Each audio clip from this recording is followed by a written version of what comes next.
साथियों, देश में तीसरे चरण का चुनाव समाप्त हो चुका है। चौथे चरण में हम पहुंच चुके हैं और प्रधानमंत्री जी डरे हुए हैं अपनी हार को सामने देखकर।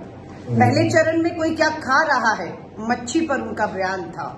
दूसरे चरण में आते आते उनका जो है ध्यान चला गया पूरी तरह महिलाओं के मंगलसूत्र का डर उन्हें दिखाने लग गए। फिर गुजरात में बोला आपकी भैंस खतरे में है, कांग्रेस आएगी तो आपकी दो में से एक भैंस लेकर चली जाएगी। और आज प्रधानमंत्री जी अपने ही पूंजीपति मित्रों को, जिनका वो पोषण करते रहे, देश की सारी संपत्तियां, सारी विरासत उन्हें सौंपते चले गए। और आज जब पता लगा कि जवाब देना मुश्किल हो रहा है, तो आज अदानी अंबानी अदानी का नाम लेकर कांग्रेस पे आरोप लगाने लग गए कि अदानी अंबानी के पास काला धन है और वो काला धन वो भर भर कर थैलों में, टेम्पो में कांग्रेस को पहुंचा रहे हैं। प्रधानमंत्री जी, आप बुरी तरह घिर चुके हैं। अब हम देखना चाहते हैं कि संवैधानिक संस्था, चुनाव आयोग, इनकम टैक्स, सीबीआई, आपका जो है ईडी, वो क्या करती है। प्रधानमंत्री जी से पूछताछ होनी चाहिए या नहीं? प्रधानमंत्री जी को बताना चाहिए या नहीं कौन से टेम्पो में कब कितना आप ही के पूंजीपति मित्र अडानी अंबानी ने कांग्रेस को कहां पैसा पहुंचाया है? क्योंकि प्रधानमंत्री जी आपके पास सारी जानकारी है। श्री राहुल गांधी जी तो लगातार कहते रहे, सदन में खड़े होकर कहा, सदन के बाहर खड़े होकर कहा, इस बात को उठाया कि अदानी की शेल कंपनियों में 20,000 करोड़ किसका है? प्रधानमंत्री जी बोलिए। आप खामोश रहे।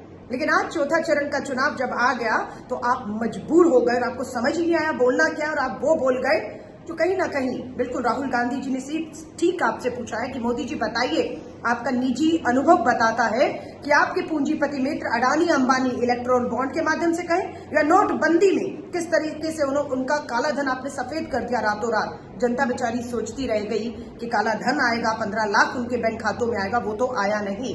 लेकिन आज आप पूरी तरह घिर चुके हैं।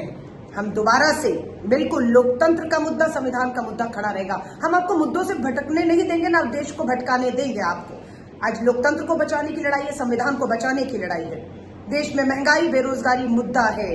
इन सबके साथ साथ बिल्कुल हम आपके पूंजीपति मित्रों की जो लूट खसूट है उसको हम बिल्कुल बेनकाब करेंगे। और अब समय दोबारा आ चुका है कि आप गुमराह मत करिए, मुद्दे पर आइए, जवाब दो, हिसाब दो प्रधानमंत्री जी। हमारे लोकतंत्र में प्रधानमंत्री का पद सर्वोत्तम माना जाता है और इस लोकतंत्र के प्रधानमंत्री के पद की कुर्सी पे बैठे हुए इंसान अपना चाल चलन, चरित्र, अपनी भाषा का प्रयोग संयम से आज तक करते आ रहे हैं।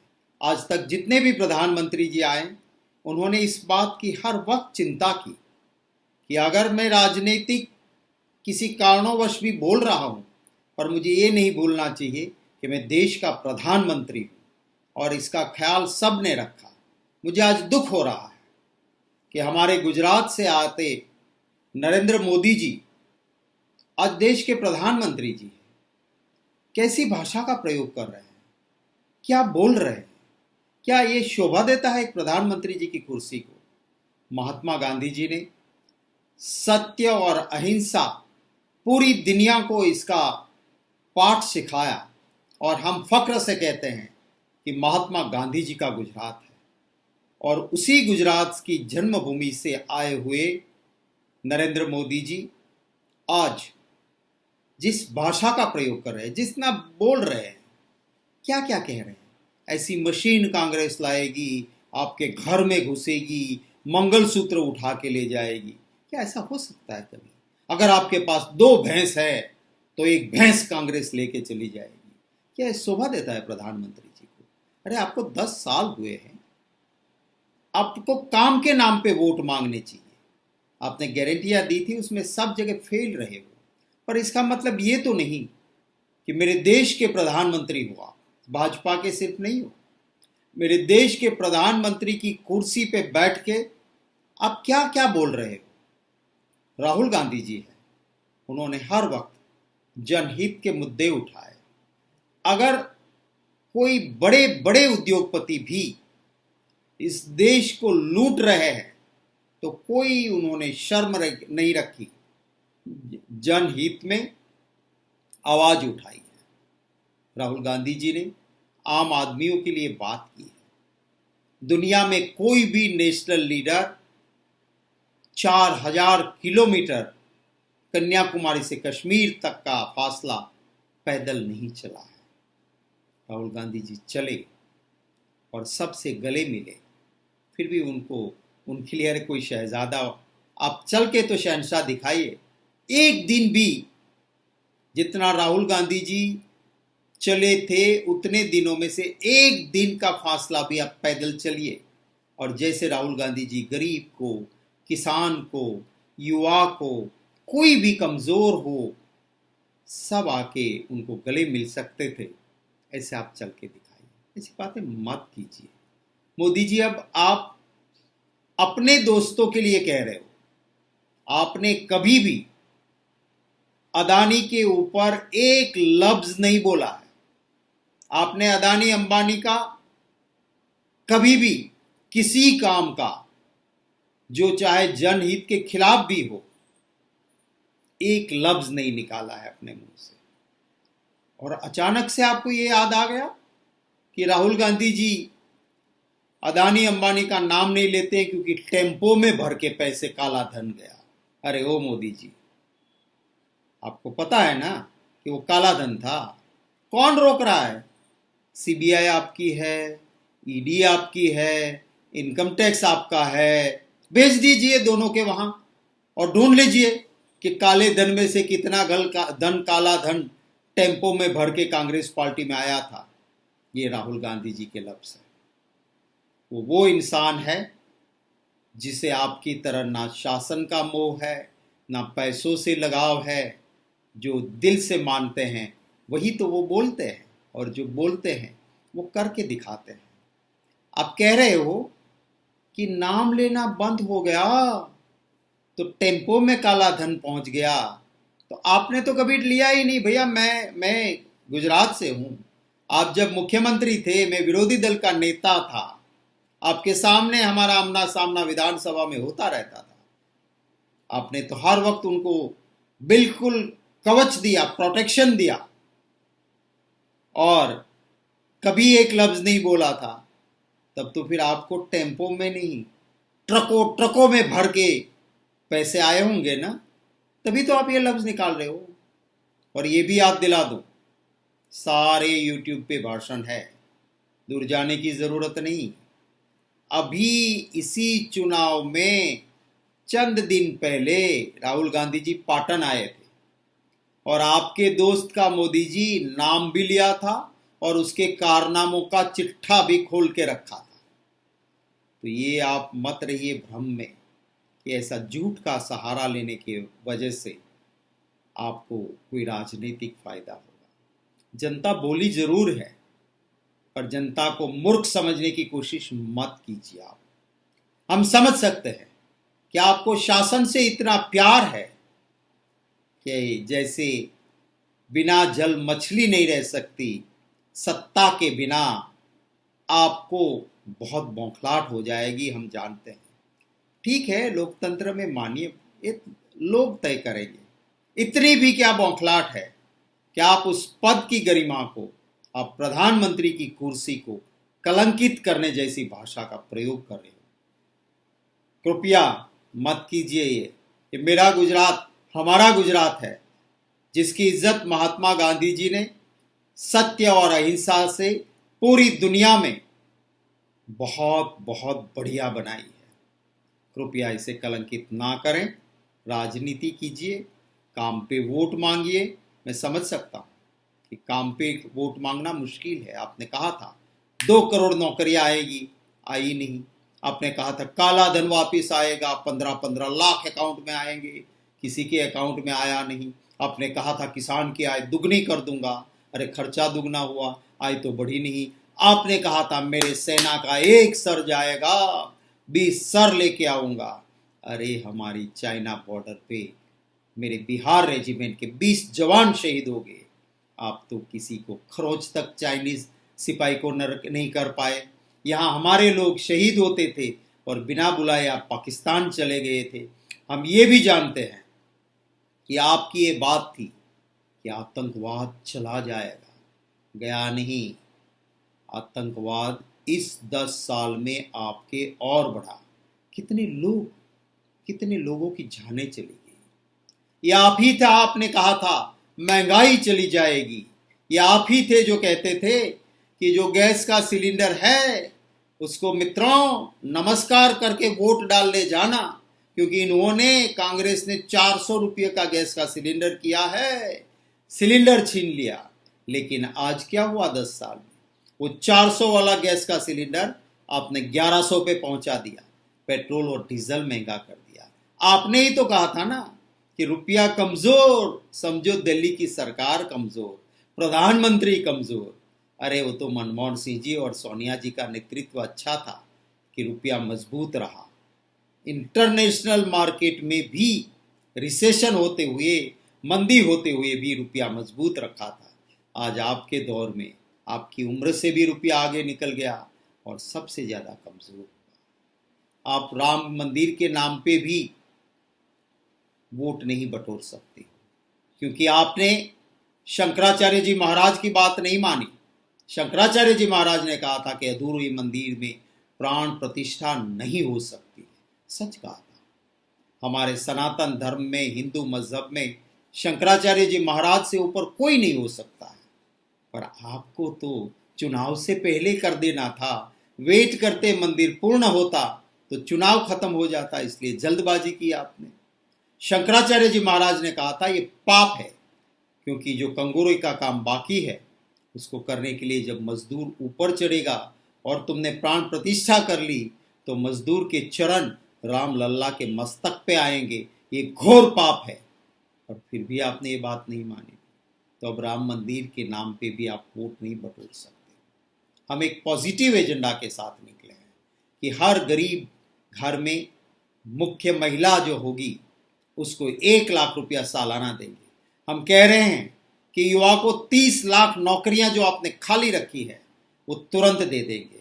हम कह रहे हैं अगर डिग्री सर्टिफिकेट है तो उसको स्टाइफंड के रूप में उस युवा को 1 लाख रुपया सालाना अप्रेंटिसशिप का मिलेगा।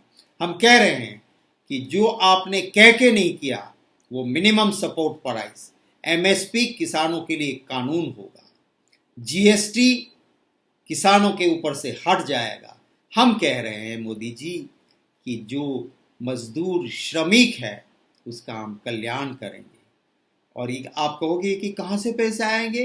अरे आपने 16 लाख करोड़ जो अपने बड़े उद्योगपतियों को दे दिया, वही पैसा हम हमारे न्याय और गारंटी में यूज करेंगे तो उससे कोई दिक्कत नहीं आएगी। बड़े बड़े लोगों को आपने बहुत फायदा दिया है, हम आम हिंदुस्तानी को फायदा देंगे। प्लीज कृपया अपनी जबान को लगाम दो। आपका अहंकार ही सबको नुकसान देता है और आप जो करते हो उसी को देख के आपके चट्टे बट्टे भी करते हैं। देखिए गुजरात में क्या हाल हुआ। हमारे बहन बेटियों को जिस तरह से आपके प्रत्याशी ने गाली दी और उसके बाद आप चुप रहे, बिल्कुल कुछ नहीं किया आपने, तो आक्रोश आपके खिलाफ रहा है। आपको गुजरात में भी इस बार जनता सबक सिखाएगी। कल प्रधानमंत्री जी का बयान कि अडानी अंबानी यहाँ से टेम्पो में भर भर के नोट जा रहे हैं और कुछ दिनों से राहुल जी इन दोनों के बारे में बोल रहे हैं, जबकि इधर हैदराबाद के पास प्रधानमंत्री जी बोल रहे थे, उधर झारखंड में इसके बारे में राहुल जी बोल रहे थे कि मोदी जी ने वो अडानी अंबानी को जितना पैसा देते हैं उतना पैसा हम गरीबों को देते हैं। ये जो बयान है ये बता रहा है कि उम्र का असर होने लगा था। दूसरी बात ये है कि उन्होंने स्वीकार कर लिया कि उनकी चलती नहीं है। आईटी पे यदि किसी की चलता है तो अडानी अंबानी की चलता है, तभी वो शिकायत करते हैं। तो असली ताकत प्रधानमंत्री के पास नहीं है, पीएम के पास नहीं है, अडानी अंबानी के पास है, जिसके जाने से सबसे। दूसरी बात यह है कि यदि प्रधानमंत्री, मैं इसलिए कह रहा हूँ यदि प्रधानमंत्री की जानकारी है, उन्होंने संविधान की शपथ ली, और उसकी जानकारी में और भ्रष्टाचार खत्म करने की बात कर रहे हैं, कालाधन समाप्त करने की बात कर रहे हैं, तो देश को परेशान कर दिया। तो जब उनको मालूम है कि अडानी अंबानी के यहाँ से टेम्पो में भर भर के लोग निकल रहे हैं, तो फिर प्रधानमंत्री को पता चलने के बाद कार्रवाई क्यों नहीं की? सबसे बड़ा सवाल तो यही है। और आप कार्रवाई नहीं कर रहे हैं, इसका मतलब आपकी चलती नहीं है, या तो उससे डरते हैं आप। और जो आरोप लगता है कि उन्हीं के लिए काम करते हैं, बात सच साबित हो। प्रधानमंत्री जी जो लगातार बयानबाजी चल रहा है, जब से चुनाव घोषणा हुआ और कांग्रेस की घोषणा पत्र जारी हुआ, तब से प्रधानमंत्री जी का मानसिक संतुलन बिगड़ा हुआ है। कभी वो मुस्लिम लीग की बात करते हैं, कभी मछली की बात करते हैं, कभी आतंक की बात करते हैं, कभी मंगलसूत्र की बात करते हैं, कभी गाय भैंस तक पहुंच जाते हैं। फिर कल जो हुआ है वो तो इसके बारे में क्या कहा जाए? नमस्कार साथियों, ये चुनाव बड़ा दिलचस्प होता जा रहा है, क्योंकि हर बीतते दिन के साथ ये नरेंद्र मोदी जी की रातों की नींद उड़ा रहा है। और जैसे जैसे सियासी जमीन मोदी जी के पैरों के नीचे से खिसक रही है, उसी अनुपात में उनकी बदहवासी भड़क रही है। और शायद यही कारण है कि अपने दो आंखों के तारे, दो जिगर के टुकड़े, अपने परम मित्र, जिन्हें हर भाषण में मित्रों मित्रों कह कहकर पुकारते रहते थे, अब सार्वजनिक तौर पर उन्हीं दोनों परम मित्र अडानी और अंबानी को कटघरे में खड़ा करने का काम मोदी जी ने कर दिया है। तो मोदी जी, ये आपको बताना पड़ेगा, ये टेम्पो की कहानी क्या है? आपने आरोप लगाया कि टेम्पो में भर भर के काला धन अडानी और अंबानी पहुंचाते हैं। आपको कैसे पता चला? व्यक्तिगत अनुभव है ना आपका। शायद वो काले धन के टेम्पो आपके ही दरवाजे पर खड़े रहते थे। तो अब एक काम कीजिए, वो अपनी कठपुतलियों को बुला लीजिए। ईडी, सीबीआई, इनकम टैक्स, किसका मुहूर्त देख रहे हैं? जाएं, पकड़े टेम्पो को, पकड़े काले धन को, पकड़े अडानी और अंबानी को। हिम्मत है तो करके दिखाइए। आज राहुल गांधी जी ने आपको, मोदी जी, इतना बड़ा भ्रष्टाचार स्वीकारने के लिए मजबूर कर दिया है। और जानते हैं क्या? अब पूरे देश को पता चल गया है कि हार को इतना प्रत्यक्ष देखकर आपका दिमाग सुन्न होता जा रहा है, टांगे कांप रही हैं, जबान लड़खड़ा रही है। झोला उठा के चलने का आपका समय आ गया है मोदी जी। और मैं बताना चाहती हूं इस देश की जनता को, 22 अरबपति बनाए मोदी जी ने। कांग्रेस पार्टी सैकड़ों, हजारों लखपति बनाएगी। जो इस देश की जनता के खून पसीने की कमाई, खून पसीने का पैसा कॉर्पोरेट घरानों में बांटने का काम मोदी जी ने किया है। महालक्ष्मी योजना, पहली नौकरी पक्की, ऐसी तमाम योजनाओं के जरिए इस देश के जरूरतमंद नागरिकों को लखपति बनाने का काम कांग्रेस पार्टी और इंडिया गठबंधन करेगा। ये हमने बीड़ा उठाया है। और वो जो गांधी जी कहते थे ना कि पंक्ति में खड़े हुए अंतिम व्यक्ति के आंसू पोंछना है, इस बार वो लक्ष्य पूरा होने जा रहा है मोदी जी, क्योंकि हालात बदलने जा रहा है। धन्यवाद। जय हिंद। माननीय मोदी जी, आपने ये क्या कह डाला? आपने दो गंभीरतम मित्रों अडानी और अंबानी पर भ्रष्टाचार के गंभीर आरोप लगा दिए। आपने कह दिया कि वो तो ट्रकों में, टेम्पोज में नोटों की गड्डियां भर भर करके राजनीतिक दलों के पास भेजते हैं। जांच करवाइए, सीबीआई, ईडी आपके पास है, जल्दी करवाइए, ताकि देश के सामने और भी पर्दाफाश हो सके। हम तो ये जानते थे कि आप अरबों पति बनाने की मशीन है। कांग्रेस की तरीके से नहीं है आप, कि कांग्रेस करोड़ों बहनों को महालक्ष्मी योजना के जरिए लखपति बनाने की बात कर रही है, करोड़ों नौजवानों को नौकरी की पहली गारंटी के जरिए जीवन की आस जगाने की बात कर रही है। आप तो पूंजीपतियों के पृष्ठपोषक रहे। कल पहली बार नरेंद्र मोदी जी ने एक अभूतपूर्व खुलासा किया कि अडानी अंबानी ने कांग्रेस पार्टी को टेम्पो में पैसा दिया। मोदी जी, इतनी घबराहट कैसी? आपने ये कब पता किया कि ये टेम्पो से पैसा कांग्रेस पार्टी में आ रहा है? और फिर आ रहा है तो फिर सीबीआई और ईडी क्या कर रही है? जल्दी से भेजो, चेक करो, पता लगाओ, और फिर उस पता लगा के जो फंड पकड़ा जाए उसका पब्लिक डोमेन में लाओ। देशवासियों, सच तो ये है कि इन्होंने 22 खरबपति बनाए हैं अडानी और अंबानी जी की जितनी सहायता नरेंद्र मोदी जी ने की वो सर्वविदित है। 2014 से 2024 में अडानी जो थे उससे 100 गुना हो गए और सिर्फ अडानी जी के कारण, मोदी जी के कारण हुए।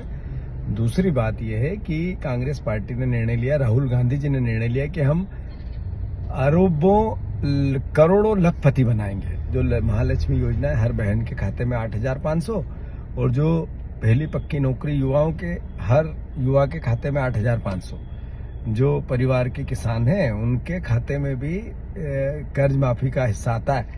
तो फिर से एक बार जो बचे हुए इलेक्शन है, चौथे, पांचवें, छठे और सातवें चरण के हाथ का पंजा और कांग्रेस पार्टी। धन्यवाद। 135 करोड़ जनता ने ये कहावत सुनी होगी, उल्टा चोर कोतवाल को डांटे। लेकिन इस कहावत को चरितार्थ होते हुए कल पूरे मुल्क ने देखा, जब भारत के माननीय प्रधानमंत्री नरेंद्र मोदी ने यह कहा कि कांग्रेस पार्टी अडानी और अंबानी से टेम्पो और बोरियों में भरकर काला धन लेती है। यदि मोदी साहब इसमें सच्चाई है तो सवाल ये खड़ा होता है, तो इतने साल आप इस मुद्दे पर क्या मंजीरा बजा रहे थे?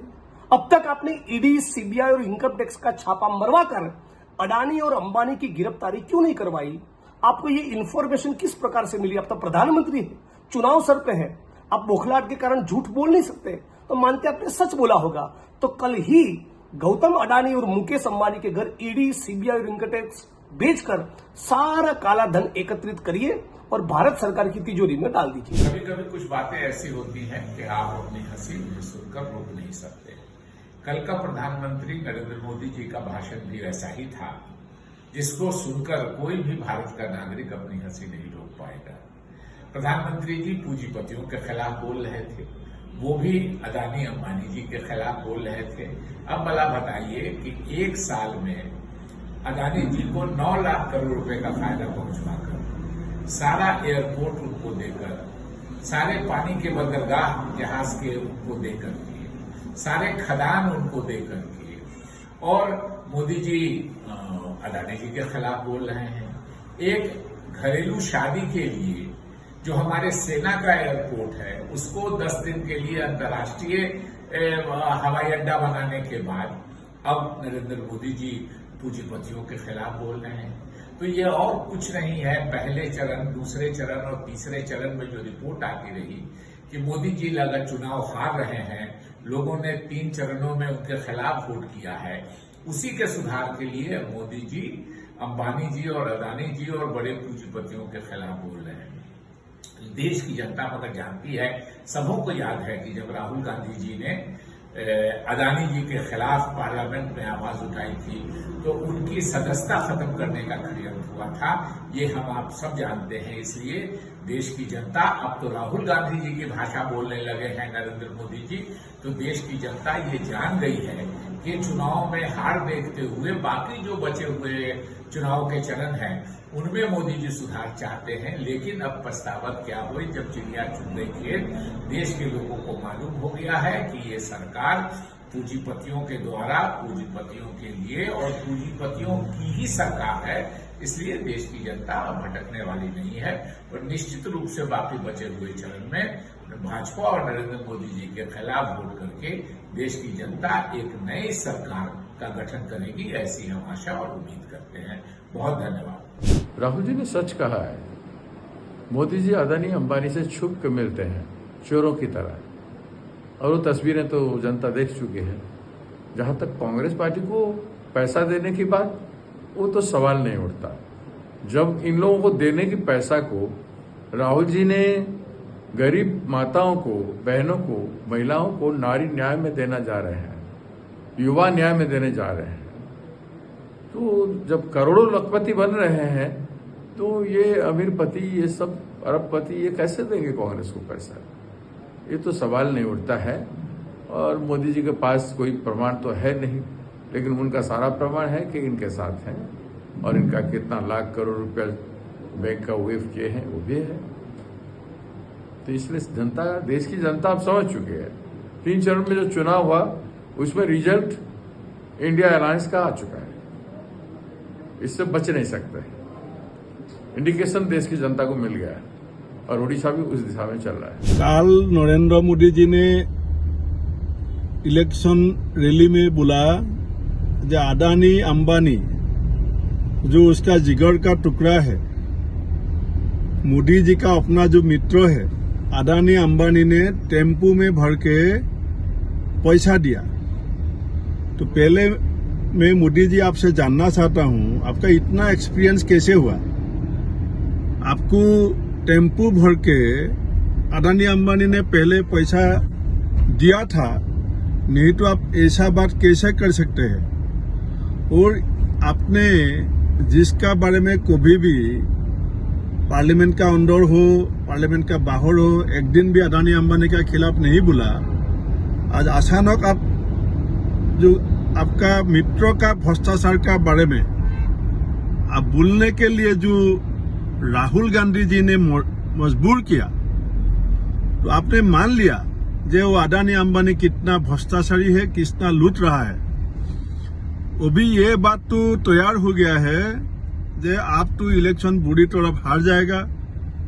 और आपने अडानी अंबानी को जो क्रिटिसाइज किया, इनसे ये आप मान भी लिया जे जो 22 आदमी को आपने आपका 22 जो करोड़पति मित्र है, उन लोग को मदद करके देश का साथ जो धोखा किया, इसका परिणाम आपको भुगतना पड़ेगा।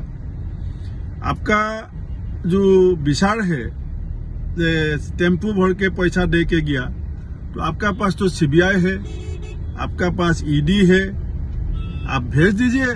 जिसको पैसा मिला बोल के आपको जानकारी है, आप उसका पास सीबीआई ईडी भेज के इंक्वायरी शुरू कर दीजिए, जल्दी कीजिए, आप घबराइए मत। और ये आपको मैं बताना चाहता हूँ जे आपने सिर्फ 22 मित्रों के लिए 10 साल काम किया। आने वाला समय में कांग्रेस ने करोड़ों लोगों को मदद करने के लिए कांग्रेस पूरा काम करेगा। राहुल गांधी का नेतृत्व में हमने जो महालक्ष्मी योजना का वादा किया है, जो हमारा 5 न्याय के बारे में हमने बोला है, जो हमारा 25 गारंटी के बारे में राहुल जी ने बोला है, हम पूरा देश भर का लोगों को पूरा मदद करेगा। और आप चुनाव हार चुका है, ये आपने खुद कल आपका जो भाषण था इसमें आप अचानक बोल दिया, जैसे आपका सबसे बड़ा जो मित्र है अडानी अंबानी का भ्रष्टाचार के बारे में राहुल जी कितना दिन से बोल रहा था, आज आप भी मजबूर हो गया वो बात को मानने के लिए। इसलिए मैं चाहता हूं कि आपका जो सीबीआई ईडी है उसको भेज के ये इंक्वायरी कीजिए। और नहीं तो आपका जो एक्सपीरियंस है, टेम्पू में पैसा आपने शायद आपका पास भी आया था, वो भी बात खुलासा कर दीजिए। साथियों नमस्कार, आज मेरे हाथ में जो तस्वीर है 2014 का उस टेम्पो की है, जिसमें बैठ के नरेंद्र मोदी जी पहली बार अहमदाबाद से दिल्ली प्रधानमंत्री पद की शपथ लेने आए। 10 साल बाद पहली बार प्रधानमंत्री ने फिर से उस टेम्पो की असली सच के बारे में मन से बड़ा खुलासा किया है। अब मेरे भी कुछ सवाल टेम्पो की उस ड्राइवर से, आखिर पिछले 10 सालों में उस टेम्पो में बैठकर अडानी अंबानी को देश की सारी संपत्ति किसने सौंपी? और अगर आपके पास ये जानकारी थी अडानी अंबानी के पास काला धन है, अभी तक क्यों ईडी सीबीआई ने छापा नहीं मारा? और हम सभी जानता है टेम्पो से भी आपका शायद पुराना रिश्ता है। अब ये भी बता दीजिए 10 सालों में कितने बोरे भर कर आपने अडानी अंबानी से काला धन लिया?